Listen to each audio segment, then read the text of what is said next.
அடிமை வம்சம். குத்புதீன் ஐபக் இவர் அடிமை வம்சத்தை தோற்றுவித்தார். இது மம்லுக் வம்சம் என்றும் அழைக்கப்படுகிறது. மம்லுக் என்றால் உடைமை என்று பொருள். துருக்கிய ஆதிக்கத்தை இந்தியாவில் உருவாக்கினார். டெல்லியின் முதல் சுல்தான். குதிரைகளின் தலைவன். இந்திரபிரஸ்தத்தில் இராணுவ நிலையத்தை அமைத்தார். தலைநகரம் லாகூரிலிருந்து டெல்லிக்கு மாற்றினார். லாக்பக்ஷ என்று அழைக்கப்படுகிறார். லாக்பக்ஷ என்றால் லட்சங்களை அள்ளி தருபவர் என்று பொருள். ஹசன் நிசாமி, பக்ரேமுதிர் போன்ற அறிஞர்களை ஆதரித்தார். குவாஜா குத்புதீன் பக்தியார் நினைவாக குதுப்மினாரை கட்ட துவங்கினார். குதுப்மினார் என்றால் வெற்றி கோபுரம் என்று பொருள். குவ்வதுல் உல் இஸ்லாம் மசூதியை டெல்லியில் அமைத்தார்.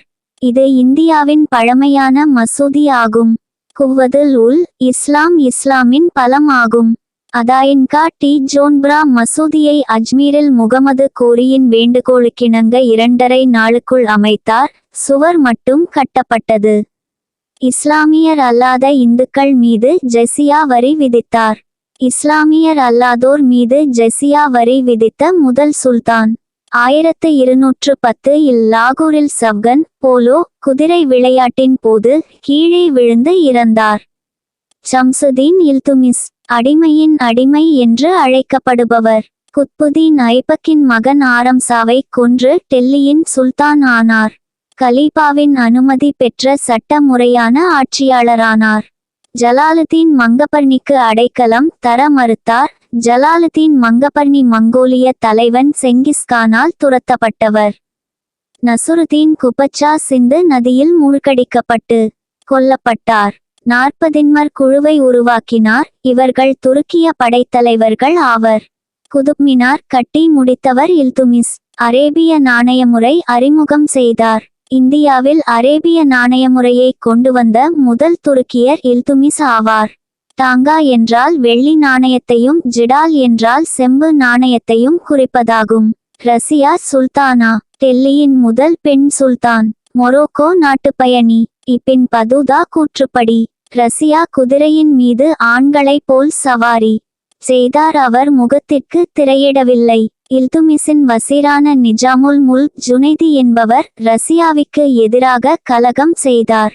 அபிசீனியாவின் ஜலாலுதீன் யாகுத் என்பவருக்கு பதவி வழங்கப்பட்டது.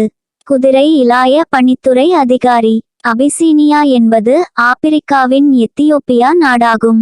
ரஷ்யாவுக்கு எதிராக பதிண்டா பகுதியை சார்ந்த அல்துனியா கிளர்ச்சி செய்தார். 2ஆம் நசுருதீன் முகமது பால்பனின் மருமகன். இவர் காலத்தில் அனைத்து அதிகாரங்களும் பால்பனிடம் இருந்தது.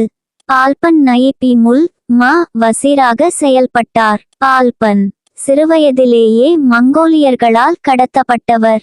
40 குழுவின் அதிகாரத்தை ஒழித்தவர். 40 குழு துர்கானி சகல்கானி என்றும் சலிசா என்றும் அழைக்கப்படுகிறது. பால்பன் தெய்வீக உரிமை கோட்பாட்டை அறிமுகப்படுத்தினார். அதாவது பைப்போஸ் முறை என்ற பெயரில் அரசரை வணங்கும் புதிய வணக்க முறை அறிமுகப்படுத்தினார். இவ்வணக்க முறையில் அரசரின் பாதங்களை நீரால் கழுவி முத்தமிட வேண்டும். ஜில்லி இலாகி பட்டம் இவருக்கு வழங்கப்பட்டது. அதாவது இவர் பூமியில் கடவுளின் நிழல் போன்றவர்.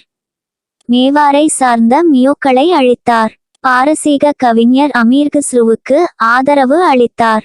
திவானி ஆர்ஸ் எனும் இராணுவத்துறையை அறிமுகம் செய்தார்.